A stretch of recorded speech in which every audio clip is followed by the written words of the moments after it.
नमस्कार मंडळी दिवंगत राज्याचे उपमुख्यमंत्री अजितदादा पवार यांच्या निधनानंतर राष्ट्रवादी काँग्रेसमध्ये बऱ्याच घडामोडी घडताना आपण बघितल्या. म्हणजे अजितदादा पवार यांचं निधन झाल्यानंतर सुनेत्रा पवार यांनी उपमुख्यमंत्री पदाची शपथ घेतली.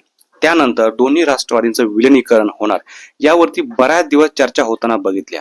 त्यानंतर जय पवार, पार्थ पवार हे राजकारणामध्ये चांगले सक्रिय झाले. सुनील तटकरे, प्रफुल्ल पटेल यांच्यावरती काही टीका टिप्पणी देखील झाली.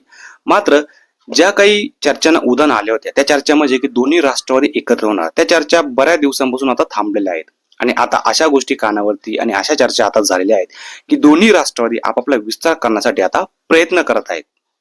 दरम्यान आता एक महत्वाची गोष्ट घडली आहे, ती म्हणजे राष्ट्रवादी काँग्रेस अजित पवार गट, सुनेत्रा पवार गट यांच्या पक्षाचे ज्येष्ठ नेते म्हणजे सुनील तटकरे हे खासदार शरद पवार यांच्या भेटीला गेले आहेत.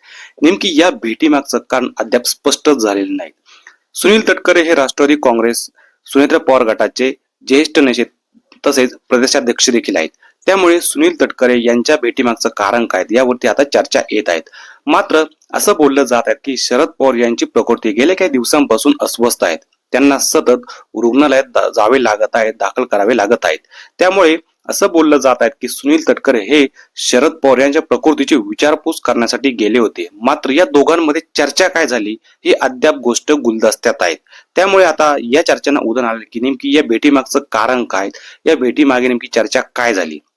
तर तुम्हाला या सर्व गोष्टींबद्दल काय वाटतं, आपलं मत कमेंटच्या माध्यमातून नक्की व्यक्त करा. व्हिडिओ आवडल्यास लाईक, शेअर आणि सबस्क्राईब करायला चॅनलला अजिबात विसरू नका मित्रांनो. धन्यवाद.